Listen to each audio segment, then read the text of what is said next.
Good morning, everybody. Good morning, Mr. Shiels. Or afternoon, wherever you're listening or watching from. Welcome back to the Rick Shiels Golf Show podcast, back in Manchester. It's been a I've had a really nice weekend. Yeah, me too. I'm good. I'm glad you have. I've done something you don't know about. You'll be sick in your mouth, but you also won't be sick in your mouth because you can't be sick in your mouth because it's like my daughter, so you have to be like, oh, okay. Oh, you bought her a Man City shirt? Liverpool kit. She's got the green Liverpool kit. And it's your fault, technically, because you bought my little baby boy the green Liverpool shirt, the third kit, as a welcome to the world gift.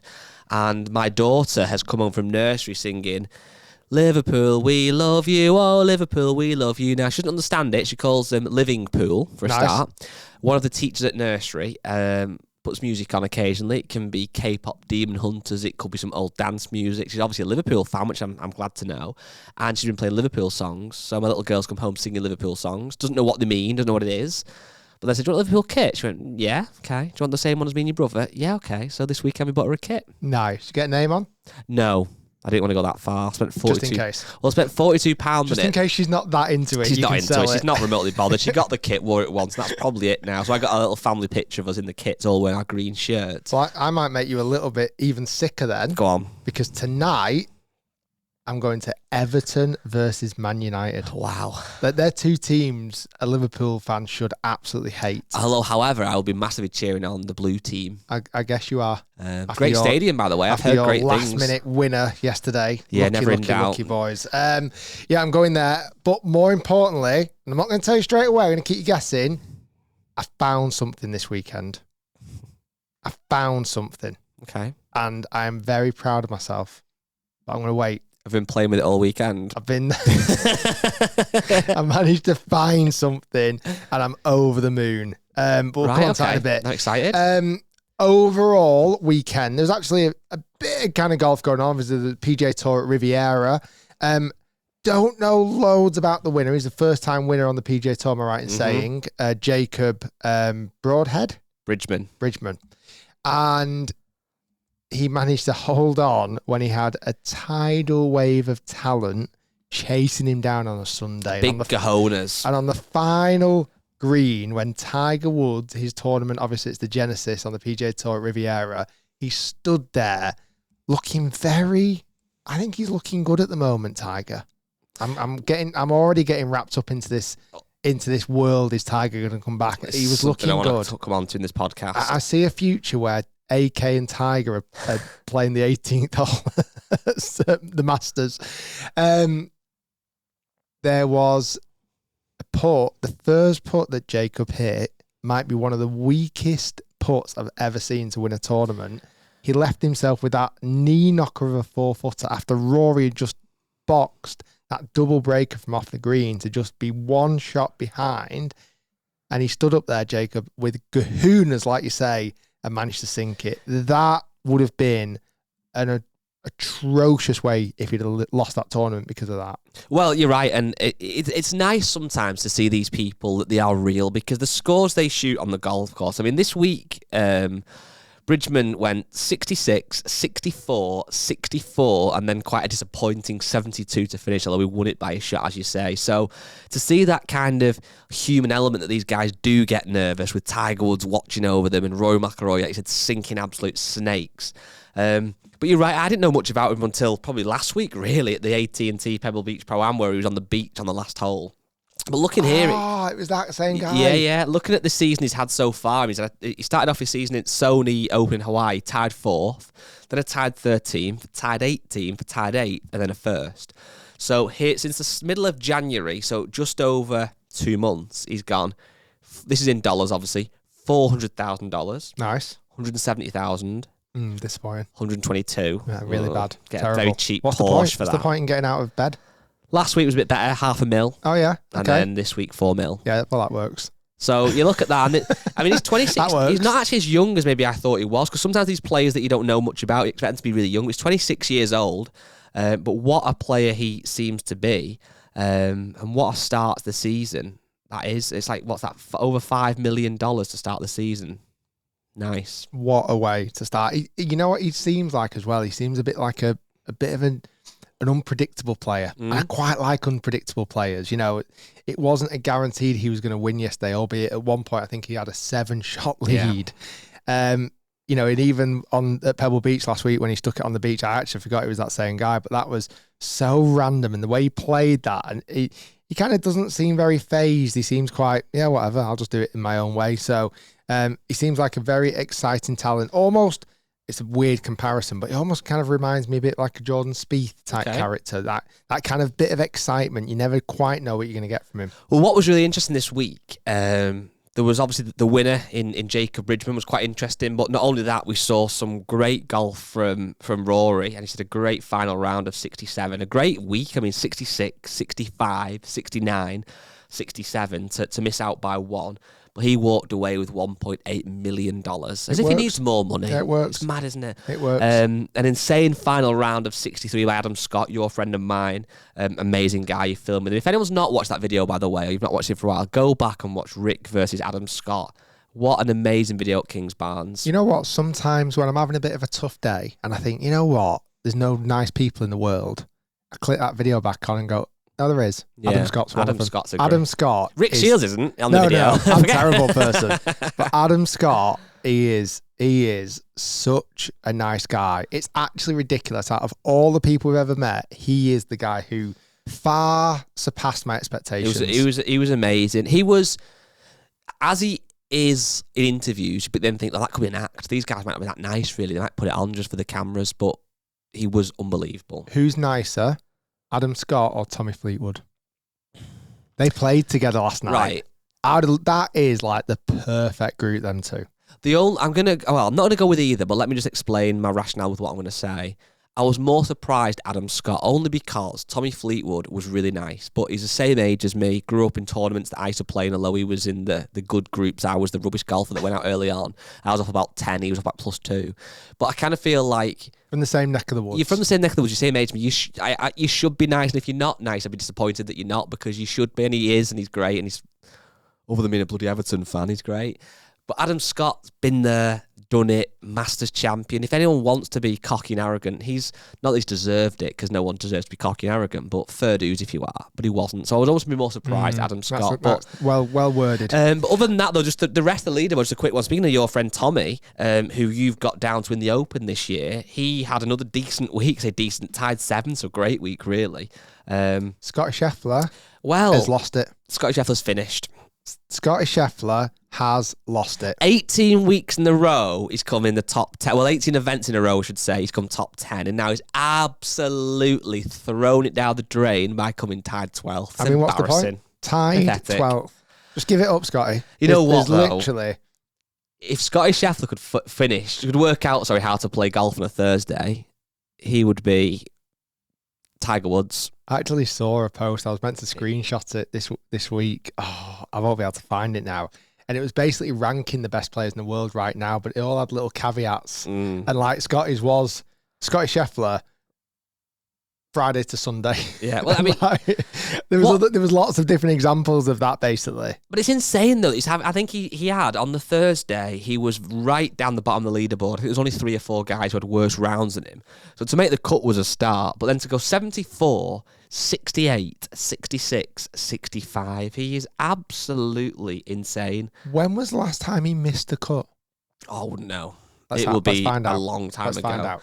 But say, while you're looking it up there, another name I'd like to shout out, and I will hold my hands up and say I was wrong, and I'm glad I'm wrong. Marco Penge. So Marco Penge, obviously fresh onto the PJ Tour after an amazing year last year on the DP World Tour. He came tied 16th. He was doing really well. He was leading after 2 rounds. He had 66, 64. Slightly disappointed 74, and then 70 to finish. So he came tied 16th. Bagged himself a nice, cool $320,000. Off the back of a bit of a better performance last week as well. It's good to see, but obviously he has changed clubs. He's gone from Mizuno and a bit of TaylorMade to PXG, which was quite a bold shout, I think, going to a new golf brand on his first season on the PGA Tour. However, off the back of that performance, I think that's proven that maybe he's getting used to the golf clubs, and we could hopefully, fingers crossed and touch wood, see this year Marco really kind of cement himself on the stage of the PGA Tour, because that proves that he can do it. So I really fingers like crossed. Marco Penge. I think he's an unbelievable talent. Can you guess when the last time Scotty Scheffler missed a cut? 2023. Older. The last time he missed a cut was August 2022. He's made 68 consecutive cuts in a row. Insane. The record, which is quite interesting, is obviously Tiger Woods. He made 142 straight tournament events between the years of 1998 and 2005. You know what's mad though? When you get to that level, I think Scotty's at that level now, where they are so much better than the rest of the field, so head and shoulders above them, that to them, making the cut isn't making the cut, really, if that makes sense. It's like, of course they're making cuts. Making the cut is top 10. Yeah, so in their eyes. Like, so this Scott Scheffler has had a disappointing week this week. He's come 12th. It's a poor week, isn't it? Bad week. And then if you think about it, if you are literally getting in the top 10 week after week, statistically, you're going to win a lot. Oh, absolutely. You know what I mean? Like, interestingly, top consecutive cuts made on PGA Tour history: Tiger Woods 142, Byron Nelson at 113, Jack Nicklaus 105, Hale Irwin at 86. It's not going to be long if Scotty plays his cards right and doesn't just drop off a cliff now after he's tied 12. Could he become in that top 4 list? I think he will. I mean, I don't know if he'll ever overtake Tiger at 142. Well, that he links has to do what he's already done and double it again. It links us very nicely onto Tiger, because I think Tiger, rightfully so, is in a world of his own. He is, he's a talent that I think the more that we see amazing golfers and I said Tommy, I would class Tommy as an amazing golfer, but like Scotty come through, it almost more solidifies the legacy that Tiger's created and the dominance that he had, that I was even, I hate to say it, but probably almost a bit too young to even understand at the time. Like when Tiger was winning these events in like 05, whatever, I was 14, 15, I wasn't quite taking it all in. I was like, oh, this is what happens. You have a golfer who's great. And now looking back, I wish I'd almost watched more and absorbed more, but hindsight's a wonderful thing. But there's rumblings, there's rumours, there's Tiger himself coming out, he'd like to be at the Masters. And I want to hear your take on this, because firstly, do you think he'll be there? Secondly, if he is there, what do we realistically expect or hope for? Let's not just say winning it, because I just don't think that is realistic. And then thirdly, and I won't name names because that's could get a bit of heat, but a gentleman up in the office upstairs was kind of jokingly but saying, I'm done with Tiger, it's boring, move on, like he's an old man kind of thing. I don't want to see him there, he's not going to do anything, da-da-da-da. Where are we at with Tiger now, realistically? Well, first off, can we sack that person? He's already been sacked. Okay, great. With 100% he's going to be there. Do you think? Well, he is, because he's at the Champions Dinner. And I believe I think, is he opening a new facility there, I believe, this year as well? I didn't know that. I'm sure it's called something like the Cradle or something. He's opening, there's a Tiger Woods / Augusta facility that Tiger Woods is opening. So he's going to be there. Will he be playing? I don't think he will be playing, is my take. I know he's hinted at it and he has a glint in his eye, and I think that's just all part of his strategy to get his attention. He needs to win the, what's it called? The, what's the fund? PI? Oh, yeah, the PIP. He needs to win the PIP. So that's probably won it for him now already. So he's secured that 10 million in the back pocket. I realistically don't think he'll make it. The way he's moving, even at the trophy ceremony yesterday, he's moving in a very kind of robotic way. It doesn't quite look natural yet. I don't think he'll tee it up, is my take. I hope he does. If he does, I'll be honest, I don't think it's going to be the display that we all want to see. But is it getting reps in? Is it Tiger's way of saying, okay, well, I'm going to play. I'll get some reps in. I'll play a couple of rounds. I'll kickstart my journey for 2026 and start kickstart my season is what I'm looking for, and then potentially build on that. I'm not sure. I would love to see him play. Of course I would, but I also don't want to see him limping around and shooting 78, 79. Well, see, that's the thing, and that's where I feel a bit almost confused now as to, what do I want from Tiger and what do I want from players at the Masters? Because part of the magic of the Masters is the fact that those guys, if you earn a green jacket, you've done just that, you've earned it, and you can play in the tournament till the day you decide not to. And an example of that I'll use, is not putting Tiger in this category yet at all, but your friend Bernard Langer, who until last year, when he kind of retired from the Masters, was playing at the Masters most years, and let's be honest, we're getting cut most of the time. However, in 2020, came tied 29th. In 2019, came tied 62nd. 2018, tied 38th. And I'll use one more. Tied 2016, came tied 24th. And I'll tell you a lie, one more. Tied 8th in 2014. So at the age of roughly, let me just work this out, roughly around 56, 57, Bernard Langer was still coming in the top 10 at the Masters. Tiger's just turned 50. So there's no reason why, and that's the big if Tiger does get fit and can play more golf, get more reps in, he can't be at the Masters making cuts, potentially making top 10s, and who knows. If he gets to the top 10, bit of magic, we never know. But realistically, when I was watching the Masters, when Bernard Langer was playing in his later years, it was more this narrative of will he or won't he make the cut, and that's the kind of metric for success. And as amazing as a golfer as Bernard Langer was, and as a Masters champion, as a 2-time Masters champion, I'm looking at that thinking that's quite a cool story to buy into, as well as who's going to win the Masters, who's going to make the cut, etc., etc. However, I just feel like with Tiger Woods, is he going to be the kind of guy who plays in the Masters knowing that the narrative around him is, will he or won't he make the cut? Like, I just don't think that suits Tiger Woods, does it? It's not at all. It's not his vibe. But then, if we were thinking that, it's my mind still rewinds back to St Andrews. The 150th Open. Was that the time? Was it? But then, who knows? I don't know. It must be it must be hard for him. He must genuinely think, I've still got it. He must have hit some shots on the range and go, nobody on planet Earth hits it better than that right now. Oh, yeah.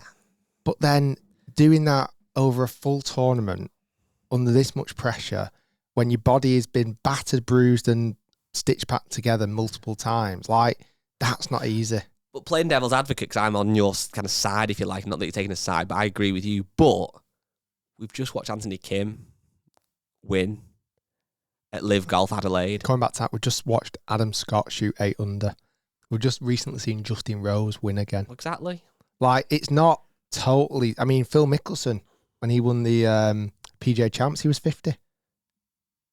I'm going to use a stupid analogy now, and I know this is stupid, so I'm quite open for people in the comments if they want to roast me, because it's going to come out wrong, but let me try and explain what I mean. Recently, I talked again about Anthony Joshua and Jake Paul, how those kind of fights are quite stupid, and there's going to be one winner, but yet lots of people, millions of people globally buy into it and get sucked into it and watch it, and then end up, the outcome's like, oh yeah, of course that was the outcome, of course Anthony Joshua chinned him and flattened him.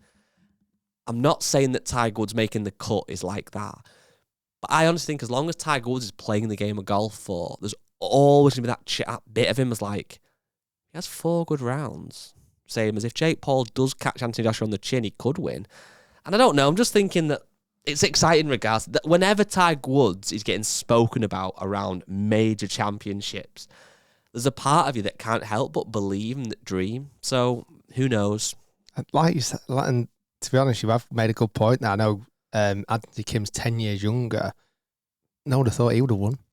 No. He didn't play golf for 12 years. Well, that's he didn't own golf clubs, and his magic has still managed to come out. Tiger Woods has still got superpowers. I'm convinced of it. He isn't a human being.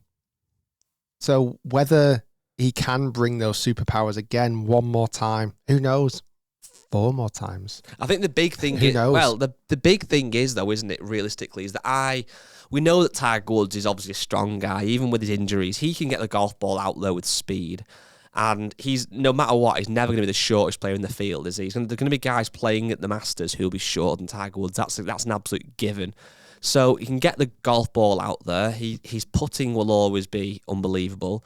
His bunker play, his iron play is what he's known for as well. So you think it's just quite literally getting around the golf course for 4 days and being fit enough to walk around Augusta National. That's the challenge. Which is testing. Well, exactly. That's probably the hardest out of all the major courses. So it's very interesting. We'll find out more. Obviously, we'll always talk about Tiger Woods. Speaking of Tiger Woods, though, I'm seeing a lot. Sorry, one more thing. We'll always talk about Tiger Woods. Speaking of Tiger Woods, I'm seeing a lot at the moment of Sunday Red. I am. Now, I know you're obviously a clothing ambassador for REDVANLY and great golf gear, obviously. But when Sunday Red launched a couple of years ago, whatever it was, I looked at it and thought that looks atrocious because the logo didn't really get the juices flowing. But I also knew that, like when you see a new shape of car or whatever it might be, that it'll grow on you. It was inevitable. It's like Tiger Woods, of course it's going to grow on me. It has started to grow on me. It's growing on me fast. And to be honest, and even the lads, every time we've been anywhere around we went to Stream Song earlier, end of last year, videos coming out of that soonish. Went in the pro shop and the lads that I was with just gravitated towards the Sunday Did it have Red. it in there? Yeah, because it was like, you don't see it anywhere. And they were like, I need it. I honestly, like you, I thought when it came out, it's never going to last. Never. Ben and Leo, who went to the PJ Trade Show, said their stand was massive. Well, they're doing shoes, aren't they, as well? Really impressive. Like, really impressive. This is my bold prediction. I think they're going to sign Tommy Fleetwood. I think he was wearing it this weekend. I think Tommy is playing a brilliant game right now. Hard to get. I think he's playing an absolute worldie. He is driving up his demand so high by wearing pro shop merch, by just kind of wearing a borrowed jumper from Jason Day and Malbon. Yeah, clever, innit? Wearing a bit of Sunday Red. I mean, he is the pin-up boy of golf. Like, anything he wears, he's going to make look good. His contract with Nike, was it 16-year contract? Or 16 years he was with Nike, not a 16-year contract. But I think he was with Nike for a long time. It would have actually been more than that. I don't know, maybe not officially, but he was definitely back to playing junior opens when Tommy was playing. We were the age of 15, 16 to 20 years ago. He was Nike then. Maybe it wasn't fully paid. There was some, but yeah, literally years. So he's been with them pretty much, definitely all of his professional career. Am I right in thinking that the only Sunday Red athlete I can think of, bar Tiger, is Carl Phillips? Yeah, that's the only two. So what a signing it would be. I really think that's my prediction. That is my honest prediction. There's and they're making really nice gear now. There's also the collaboration that Sunday Red is obviously Tiger's brand, but it is also tailor-made. I think they're actually manufacturing the product. I think that's right. Yeah. So it doesn't mean you have to exclusively be a tailor-made athlete, but it would make sense that Tommy, who uses tailor-made, would, you'd also think as well, again, I'm kind of thinking out loud here, but there's going to be some inspirations from Nike apparel possibly that Tiger's worn all his career that would leak into, even inadvertently leak into the apparel, which again would suit Tommy. Who knows? Do you think it will ever... it never will. I was going to ask you a question that's a loaded question. I was going to say, do you ever think it will do anything like Jordan Brand? It won't do because Jordan Brand is so big universally. Yeah, and it's not going to go outside of golf. No, it won't. That was a silly question maybe to even potentially ask you. But do you think then, I'll work that a different way, it'll never be a Jordan Brand, granted, but will Sunday Red be a genuine legacy brand in 10, 15, 20 years' time when Tiger isn't playing golf competitively? Will it still be here? I'll be honest, I didn't think it was. But do you think... I'd agree with you. I think it will. But do you not think, again, hindsight, but he needed to launch it probably while he was still competitive? It would have helped. It definitely would have helped without question. Like, if he would have won majors wearing Sunday Red, it would have definitely helped. I mean, I've got a couple of the bits. I actually bought some of the hoodies and stuff when I was in the States. Just really nice gear. It's good. It surprises me. It's really nice gear. It's very expensive. It's very expensive. I suppose it kind of, that's... Oh, jeez. It's ridiculously expensive. Did I buy a hoodie at that price? Hell. And then there's the footwear. The footwear, I'm looking at the footwear, actually, all golf footwear really is expensive these days. The shoes like $200, which again is probably about what you're paying, to be fair. But it's interesting, isn't it? I don't know. I could see you getting sucked into a bit of Sunday Red. I would get sucked into a bit of Sunday Red, yeah. If they want to sponsor me. Imagine that, if it's Tiger Woods, the greatest golfer of all time, Carl Phillips, who's an absolute talent who we think is going to be around for a long time, potentially Tommy Fleetwood, PJ Tour winner, Ryder Cup legend. We just need one last jigsaw piece to to fix the picture. Guy Charnock, you sometimes see him playing golf with Rick Shiels, struggling to break 80. There's a podcast talking about nonsense. Got good arms, though. Well, you've got good arms, Thank Guy. you very much. I think you would fill out a t-shirt. Well, that's right. That's so. Whereas Tommy is kind of wearing other brands, I'm wearing baggy hoodies to hide the arms. Then bang, Sunday Red deal, biceps are out, and there we go. So Sunday Red, if you're listening. It's Sunday Red or Matalan. I'm torn between the two. I get that. And my wife does work for Matalan in the head office, so I've kind of got in there. Is it Matalan or Mat-A-Lan? Oh, yeah, that's a bit more Matalan. Do you know what I mean? You got to break a word up into 3. Oh, yeah, Sunday. That's how it all works. Fair dues. Yeah, I could be swayed. I could see that, definitely. I got excited the other night. Tell me more, Rick. In the UK, I had a really busy day, Saturday night, Sunday, one of the days. And sat down on the couch, watching a bit of TV, addicted to the Winter Olympics these last few weeks. I'm actually gutted it's over, but we've got the Para Winter Olympics coming up, which is exciting as well. Sat there, looked out the window. I was like, oh, what a beautiful sunset. What a beautiful evening. Looked at my watch. It was nearly 6 p.m. Wow. I was like, it's coming. Oh. And then I drove past a beautiful field. There were some daffodils in the field. And I was like, it's arriving. Spring is on its way. Yeah. And I know I've been travelling a lot. I've hardly spent any time in the UK at all the last 6 months. But bloody hell do I hate the weather here right now. You know, I am desperate for some good weather. I agree. I do mind cold weather, but I'm very much more on the side of the dark nights is the cruel one in it. Once that little bit of light starts to creep through, like you get to 6, 7 o'clock, the Masters is right around the corner. It's very exciting for golfers. And even Harry upstairs, who is renowned as being someone that's been a golfer and kind of fell out of love with it, he's got the golf juices flowing. I also want to hold my hands up. Go on. It's coming. The juices are starting to flow. I hit a few balls last week. I did a couple of little videos that are out. One of them's out, the Takomo Giveaway review. Hit the golf ball okay. I was like, okay, I'm starting to... And you know how I know I'm starting to get into it? I want new little clubs to go in the bag. I feel like I want a 5-wood. I'm excited about that. I want a little 5-wood. I fancy testing with a little 5-wood. I really do. Let's do it. I need to pause the podcast for a minute. Oh, that was a wild 24 hours. So, listener, this has just literally instantly happened. But what has happened? So, the last thing we talked about on the podcast, my wife rang me a few times, but she never ever does. She knows I'm filming or whatever. I sent her a text saying, "Hey, I'm recording a really incredible episode of the podcast." Of course. And she listens religiously. Of course she does. Of course she does. She'd be quite happy to get a shout out. Actually. Hello. And she went, "I need you." So I had a very quick family emergency, got it sorted, and we had to pause the podcast, which I don't recall if we ever had to do before. Never. There was one time when I was filming with Pete, Carter, Matt, myself at Conway, where, again, my wife, unfortunately, something happened. I literally had to leave the golf course mid-filming. But apart from that, I don't actually feel like I've ever had to do it. So everything's good. Everything's fine. I think United are going to win 1-0. I think Sesko's going to score a great goal in the 71st minute. Yeah. So, yeah, what's mad is yesterday, or this podcast, I talked about going to the United-Everton match. I've now been. How was it? It was great. Stadium is ridiculous. Yes, I've heard good things. I was in the most ridiculous champagne. I don't drink champagne anymore. Don't drink, but champagne drinking, prawn sandwich eating, seats, leather, heated. Wow. Reclinable with a screen in front of me. And they still can't win at Everton. I know. I had to proper sit on my hands when United scored. But yeah, it was a great experience. Thanks to Matt from Hill Dickinson for inviting me. It was very, very, very good. I really enjoyed it. The only issue with the break is I've got no real concept now. Because to the listener, this is just one long podcast. But I've got no concept of where we're up to, what we're discussing. We were talking about how summer is coming. Oh, great. And we're super excited about it. And to be honest, actually, what was weird, when I ran out of the podcast studio yesterday and ran into my car, got out of the office, I was like, what a beautiful day. So I was like, yeah, you know what? We were right in what we were talking about. We've got 2 main topics still to cover in this podcast.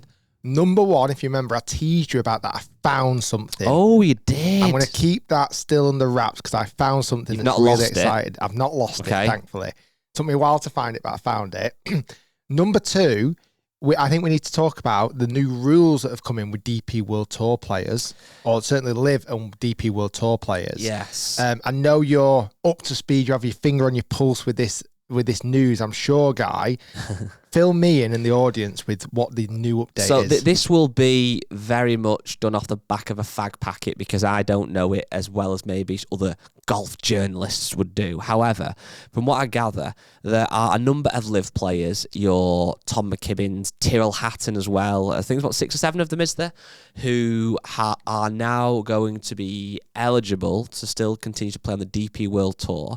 The DP World Tour has actually granted them the blessing to play on Live Golf events, which obviously would often be competing with DP World Tour events. However, the caveat is those players have to play, I think it's a minimum of 6 to 8. It varies. It varies on person to person. From what I've heard on the grapevine, I heard this when I was in Riyadh, is that the DP World Tour have been individually going to these players and basically cutting separate deals with every single one It would make sense. Of them. So, like, the deal that Tyrrell Hatton's got is very different to the deal that Elvis Smiley's got, for argument's sake. Well, there's 8 players that have taken this deal. They will also have to. So essentially, there's Tyrrell, Laurie Cantor, Thomas Dietrich, Tom McKibben, Adrian Morank, Victor Perez, David Puge, and Elvis Smiley. You're right. Yeah, there will be different levels of deal. I'm sure that Tyrrell Hatton is obviously, let's be fair, a much bigger name than Laurie Cantor, let's say. And obviously Tyrrell Hatton will want to be. Can you hear something playing? Is that me? Did I hear a seagull? It might be my computer. I've just gone to a website to read up on this, so I know what I'm talking about. Tyrrell Hatton's going to be a Ryder Cup player. You'd think again. Seagull website. So what's sounds like a seagull news. It is. However, they've all paid their fines as well, and they're all kind of eligible. Eligible, yeah. As eligible as they can be. But it's now the DP World Tour that are kind of making an agreement with these players. There's one name missing, though. There is the Big John Rahm. So Big John Rahm, and this is this is what I've learned since actually. I'm glad the podcast has been a bit delayed because this is what I've learned since. John Rahm is not playing ball with the DP World Tour. Apparently, he is not committed to. He's not wanting to pay his fines. Currently, he owes around $2.5 million, I believe, to the DP World Tour. Now, the reason that he has got this, what's what I'm looking for? He is trying to settle this dispute with the DP World Tour because when he signed with Live, the framework agreement was in place between the PGA Tour and Live Golf. So he can argue that he believed that though they were going to join forces again and the game of golf was going to be in harmony, well, that's not obviously happened yet and probably won't happen yet. So he's in a bit of a different situation, really, where he could argue, well, I left thinking everything was going to be fine. So who knows? It's all quite sticky and quite interesting. It might potentially mean, who knows, that John Rahm won't be eligible to play in the Ryder Cup. That's what all the talk is saying. Obviously, that's the biggest downside for the general public. Can I ask you a question? This is very loaded and quite silly and somewhat devil's advocate, but it's what I like to do. Why does... I think I know what you're going to say. Why does the Ryder Cup matter? Now, I know why it does. Let me just say that. I know why it does. But I can hear that. No, it's real seagulls. It's real seagulls. That wasn't me. I heard it then. Because, let's just say John Rahm, yes, he wants to play in the Ryder Cup, but let's be honest, it's only every 2 years, obviously. You're not always guaranteed to be playing in it. I think John Rahm is for the foreseeable future, obviously guaranteed to be playing it, but not every golfer is. It's 3-4 days of your life, obviously a bit longer with obviously getting there as a team. And I know it's some great camaraderie, some great memories. But at the end of the day, when all is said and done, and you put your feet up as a 65-year-old man, 70-year-old man, and look back at your career, the Ryder Cup will undoubtedly be up there with some of your cherished memories. However, if I'm being super critical, and again, playing devil's advocate, is it something that the players who haven't won majors hold in higher regard than those who have? And let me use an example, and I'm sure, I'm thinking of obvious names. Lee Westwood and Ian Poulter, 2 of golf's absolute greats, 2 Ryder Cup legends. That can't be taken away. That's how they're being introduced. Correct. That can't be taken away from them. And Ian Poulter and Lee Westwood, a former world number one, have had absolutely immaculate golf careers, but they've never had that major on the mantelpiece, and they might never do that now, let's be honest. They probably won't ever do that now. But they will go to the grave with these incredible memories of the beating of the chest, the postman Ian Poulter, he delivers. His son might go on to win a major, let's be honest.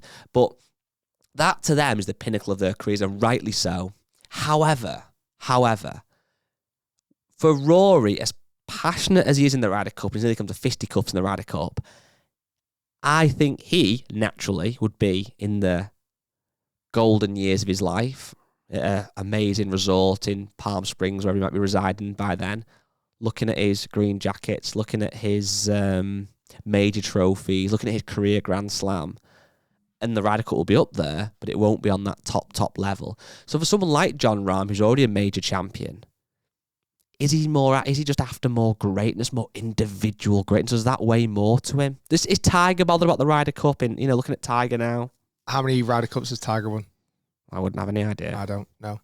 I think to your point there, if you were introducing, you're with Jon Rahm, good mates with Jon Rahm, okay? You take him down to your local pub, something you do often. I get it, right? And you walk in with Jon Rahm, yeah, and your mate's there, doesn't know much about golf, and you say, "Oh, Frank, yeah, this is my mate John." Yeah. What's your next line after that? I'm going to say this is Jon Rahm. He's a 2017 Sir Henry Cotton Rookie of the Year.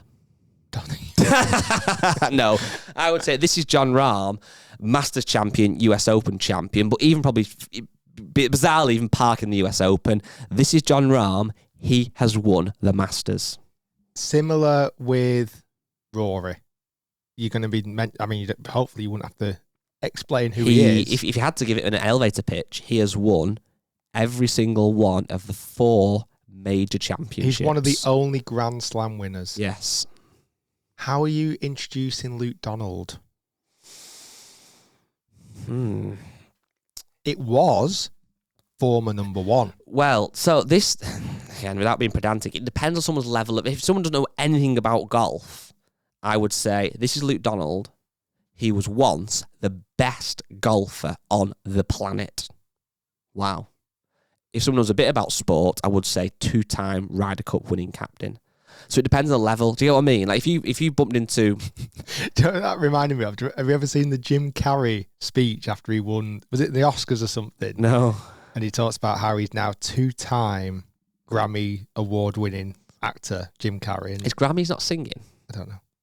He's won something. Ask Oscars, maybe. And he goes to sleep dreaming of becoming 3 times winner of Oscars. Was it Oscars, maybe? There you go. I mean, I don't know. I just feel like the Ryder Cup's huge. It really is. But there's so much put on it. What if these guys just don't care as much as we think they do? Maybe, possibly. Who knows? Think they do care. Yeah. Because that's also part of the public perception. They have to look like they're caring. Are these guys going to jump through hoops, pay fines? Are they going to play an extra 8 to 10 events per year to get into the Ryder Cup? That's a different question, isn't it, really? Because that is what's being imposed on them, that Jon Rahm has to pay these fines, and he also has to play in 8 to 10 more tournaments a year just to be eligible to play in a incredible tournament, don't get me wrong, twice a year. The other thing I heard as well, once every 2 years, is I believe, and this is I've heard of another podcast, it might not be fully correct, but there was something to do with, how is it worded now? But basically, it was to do with the fact that the DP World Tour are allowing golfers to play on Live still. Is that because the DP World Tour, don't want to burn bridges with Live? Obviously, this alliance with the PGA Tour, but it feels like now the DP World Tour are kind of in the middle. And if we're being honest about it, does it actually really harm the DP World Tour? Because at the end of the year, 10 of the best players on the DP World Tour will, quote unquote, graduate to the PGA Tour. But now lots of players are deciding, the younger guys who are great, and Elvis Smiley, to move to Live. So who is left really to play on the DP World Tour? I think they're really thinking of their flagship events. When you think about the BMW at Wentworth, and you think about how they're going to start to advertise who's playing, let's be honest, if they weren't enticing these live guys back, the field gets dramatically weaker. Yeah. And suddenly you're only relying on 3 or 4 superstars rather than 5 or 6, 8, 10 superstars. Yeah, and I think back to the Ryder Cup, it's obviously massive, and I get sucked into it when it's on, and I enjoy it, I do. I think most golfers do, most sports fans do, and it is one of the biggest events in sport. I think just generally it's huge. But having said that, it is once every 2 years. It's a week of someone's diary. And it's not like, you could argue, well, the World Cup in football is only every 4 years, but that really is the pinnacle of men's professional football. You know, certainly on an international level, obviously. It's almost like if you were to introduce Lionel Messi to the pub, to Frank, you're walking out, this is Lionel, what's your first gambit? Well, World Cup winner. That's it, isn't it? That is the pinnacle of football, World Cup winner. Yeah. That's why they will always argue that Ronaldo might never become the best player in the world, because the likeness of Portugal winning the World Cup is quite low. Yeah, it is interesting, but I think we'll obviously find out more in due course. But I think Jon Rahm, let's be honest, are they going to play a Ryder Cup without Jon Rahm? It feels like now they can just make their own rules up as they go. You know, with the players going back to the PGA Tour and the fact that we had this special rule for Brooks and Bryson if he wanted it, and obviously Jon Rahm if he wanted it, and Cam Smith, and it feels like there's kind of ways around it, but who knows? I've been enjoying our Friday Hit podcast. Thank you very much. You and Ben have been holding the fort. I felt like a guest on my own podcast on Friday, which was wonderful. Yeah. I loved it.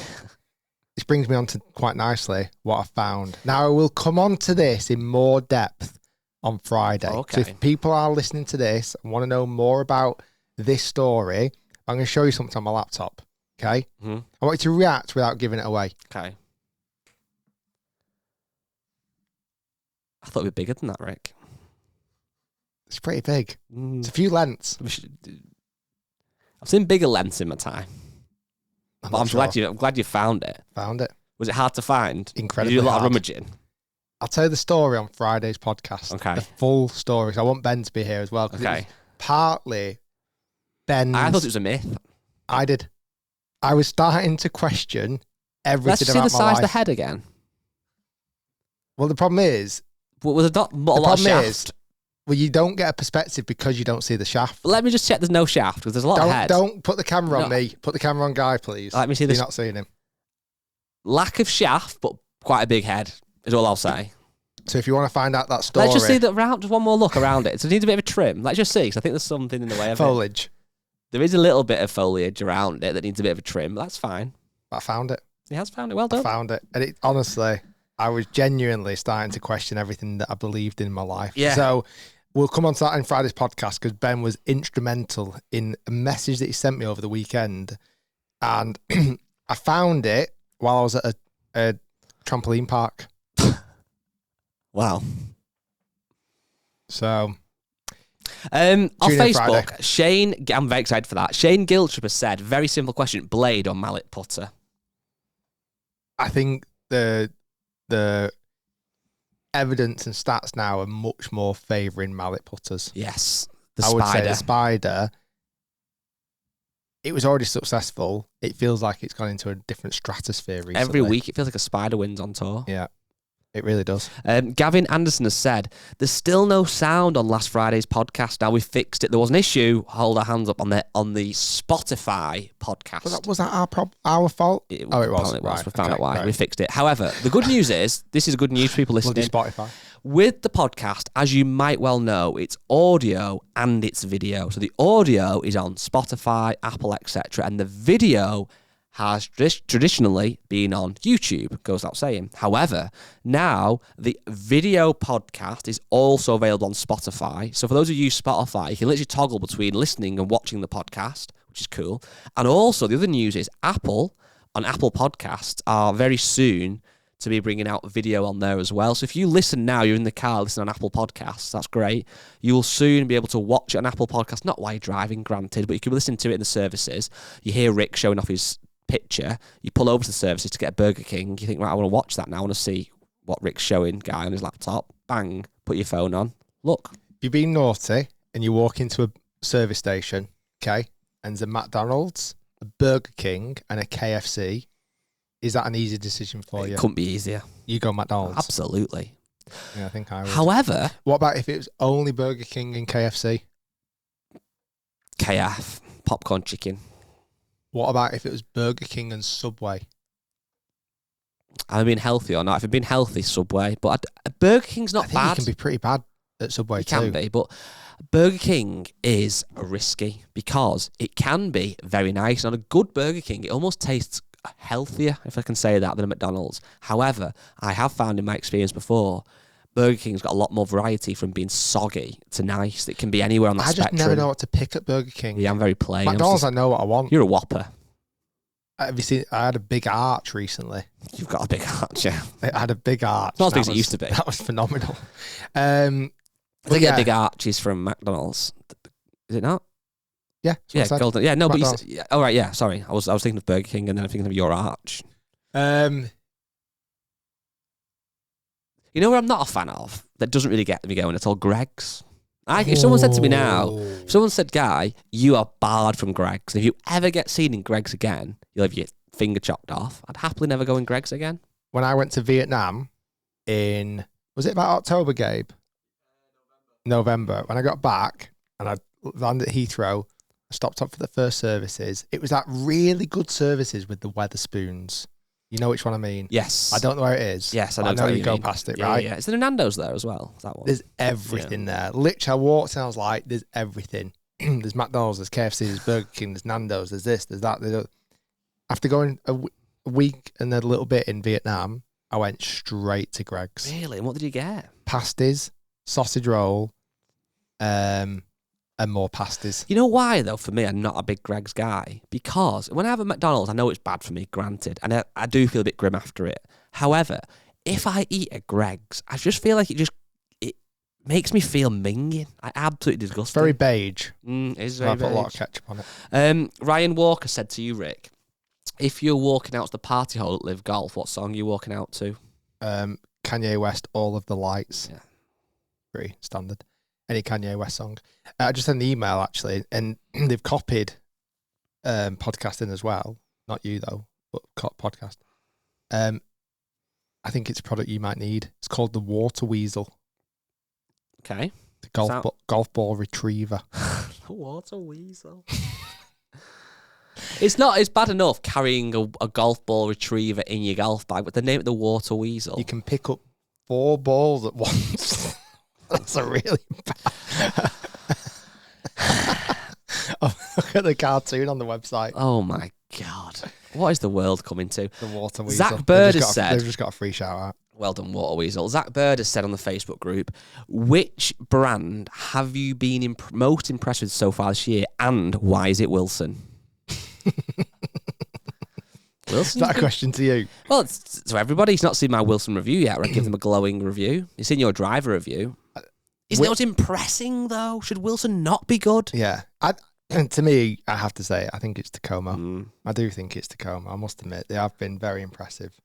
Very, very impressive. And you know what? Takomo are getting a lot of interest. Whenever we do a video around Takomo, we get lots of people watching. We did a video. It was actually a set. Did you know there was a giveaway on that video, by the way? Yeah, we're giving away a set of Takomo irons. So if you want to go and watch that video, it's on the channel, on Hit Channel. We're giving away a set of Takomo irons. There is a caveat. They are extra stiff shafts, so you have to get them reshafted or hit the gym and be able to use them. But they're a good set of irons. Have you seen Graham Ellis's question? Graham Ellis. I asked Grok, what is a good question to ask Rick Shiels and Guy? And it's come up with 6 questions. Okay. Why don't we do alternate then? You ask me one, I'll ask you one. Let me find the question. I've not really vetted these. Okay. With all the tech in golf right now, launch monitors, AI swing analysis, new ball designs, do you think... Oh, no, it's not another one. Is that me? Oh. Do you think the game is getting too easy for pros and amateurs? I've not found it easy, no. However, if you have the Water Weasel, the game could become easier. Well, certainly saving golf balls becomes easier. Number 2, go on, Guy. If you could create one golf rule change that would make the pro game more exciting for fans, without ruining tradition, of course, what would it be and why? I would like to see a level of jeopardy at the bottom of the field. You get shot in the leg, become dead last. Just like, I think there should be a bit more jeopardy, right? Like a consequence if you shoot the worst score. What about on the PGA Tour for the next year? Whoever shoots the worst score has to stand on the 18th green at the end after the presentation. Okay, so Rory wins. There's the prize. There you go. Then the last place, let's just say it could be you because you've got an event. I get it. You came last, and as your punishment, you have to stand there, and everyone stays and goes deadly silent, and then Tiger Woods walks onto the green, looks at you, says nothing, and then pulls your pants down. I was hoping slaps me across the face. By the way, I had a question in my head last night. Can I ask it you now? Go for it. I thought this question, right? Leo, who works with us, like doing these random would you rathers or what would you do if kind of questions. And I thought of one last night. Would you rather wake up tomorrow morning, okay? And this could hurt your job, granted. But wake up tomorrow morning and you've literally got no interest in sport anymore. It's quite nice that you said I've got a job. Yeah. Like literally no interest in sport. You wake up and to you, golf, football, F1, any sport seems as appealing as watching a 3-hour documentary on the history of wheelbarrows, for example. It's that boring. Like you just literally you don't get excited for Man United, City. You don't want to see Tiger Woods play golf again. You don't hate golf and sport. You just have literally no interest in it. Okay, I'm numb to it. That's option one. Option two is you wake up exactly the same. You do like sport. You're still you, but you've shrunk by 2 inches and you can never get it back. In height? Yeah. Well, yeah. But imagine that. It's easy to say. Think about 2 inches. Drowsy humid today. But you... oh my God, what is going on here? What sort of Mickey Mouse operation are we doing at the moment? Hello? I'm just doing the podcast. Go say hello. Hello. What? Go say hello. Hello. Who is it? My brother. Oh right, my God. Bye. We're on a Mickey Mouse operation right now. So, what would you rather be? Well, luckily I'm 6 foot, so I think 2 inches lost is not the end of the world. But your personality would change. If you were suddenly 5'10", you'd have a very different aura about you. I feel like I would probably suit my Yeah. attitude. Little man syndrome. Yeah. Well, that's you're offending. You've just offended everybody who's 5'10". No, because I'm only 5'11", so it's not about having little man syndrome. Is a vibe, isn't it? It's an aura. You could be 5'2", but be like BDE. All right. Jeez, what is going on here today? Right. Okay. A couple more questions then from Grok again. You asked me this time, I think. What is the most underrated skill or club in a golfer's bag that average amateurs ignore, and how much could fixing it drop someone's handicap? Underrated skill. I think an underrated skill, not underrated skill, but the very simple chip and run. The guy that's a senior golfer or whatever, or not even a strong golfer, or a late female golfer, anybody, junior golfer who can chip the ball relatively close quite consistently, is going to pick up a nice few amount of shots. I would counter that with, I don't think golfers are good enough at putting off the green. Yeah. I think, genuinely, that's a skill that if most golfers could get good at, they would drop massive amount of strokes. This is a very AI question, but it is from AI. It says, Rory's equipment switches, Live versus PGA Tour tensions, the rise of YouTube golf and match play events. What do you think has had the biggest impact at golf in the last couple of years? Well, it's not Rory's impact equipment switches, is it? I would put my hat in saying YouTube golf. I think YouTube golf had a huge impact in golf over the last few years. I wonder, here's a question for you that I don't think you can answer, but we can try. Has YouTube golf, if it has to be only one of these two things you can pick, A, got more people playing golf, okay? So in fact, it's going to be three options. B, got more people back into golf, or C, kept people who play golf more interested. Ooh. See what I mean? Because I don't know any numbers to any of these things, but do we know if YouTube golf has got more people who've never played golf playing golf? Possibly. I think there will be. People who are young kids who suddenly watch you, watch Good, watch Bob Does Sports, and I'll give that a try. But that number might not be as high as you think. Maybe it is, I don't know. I feel like it's 33% for each. Then there's the guys, I know loads of people who I meet now who I used to play golf with as a junior who were like 35, 40, quit for years, got back into it. Now, I'm not saying they got back into it because of YouTube golf, but that's definitely helped. Yeah. And then lastly, the amount of golfers even in this building who work with us, who you can tell that watching YouTube golf keeps the juices flowing year round, and that helps them play more. Probably is, you said, a split of all three. I would probably say, if I was to favour any of them, it's tough, innit? I'd probably favour the last option. People playing more because they're keeping them into it. Yeah, I think you're probably right. Because it's all year round. Yeah. It's never off, is it? And actually, we've seen that. Do you remember when you first joined the team, winter, you would see a drop-off in viewership. Oh, yeah, massively. Wouldn't you? That doesn't happen anymore. Yeah, it's not in the winter. Near as severe. Like the winter drop-off doesn't exist anymore, and the summer's highs aren't as high. Like it feels much more across the board. It's more level. Yeah. I wonder if in another 5 or 10 years' time, like where golf will sit in the world of sport, because it's obviously changed its perception. Tiger Woods was a massive driver of that and making it more cool. It definitely. YouTube golf has been the next kind of evolution of that and making it a bit more cool. Celebrity, your Niall Horans, your LeBron James. I could list loads of people who play golf who make it seem a bit cooler. Justin Bieber, DJ Khaled, all these people playing golf. Like, in 5 or 10 years, are we on a bit of a golf run now that it's just going to fall away again? Or is it just going to become even more mainstream where it is just huge? This is really interesting. Last night, yesterday actually, when I was rushed out the office and I jumped in the car and I was on my way home, I had the radio on, and for some reason, they were doing a section about things that were boring, just boring things. And they talked about paint drying. They talked about these other things, this, that, and the other. And they started to go into sport. And I was sat there thinking, don't you dare mention golf, because I'm going to be really angry if you mention golf here. They mentioned about 4 or 5 sports. None of them were golf. And even that, I just thought, oh, that was interesting. That feels like you would have mentioned golf not long ago. I feel like golf would have been in that conversation as being a boring sport. And it wasn't a sport that they mentioned. I was like, good. I'm glad you've not mentioned it. Like, it felt weirdly like symbolic of like going, I'm really glad golf's not in that conversation anymore. The only way... By two random radio presenters. The only way that I agree, and I'm glad that's the case. However, the only kind of pushback I'd have where golf still, to me, even is a bit boring, is not playing it as such, but as a viewer, I love nothing more than the Sunday evening watching a tournament when there's a few guys in contention going the last few holes. And I almost find it hard to believe, or I can believe it, but hard to believe anyone who's got a slight interest in sports can't find that interesting. Because if you see a golf hit into a shot to a green and there's a bunker, there's an out of bounds, whatever, and they hit a golf shot that goes close and they hit the putt in the hole. It's quite easy to understand the concept. Get that little white ball in that hole in less times than it takes that guy, and you'll win $1 million, $4 million.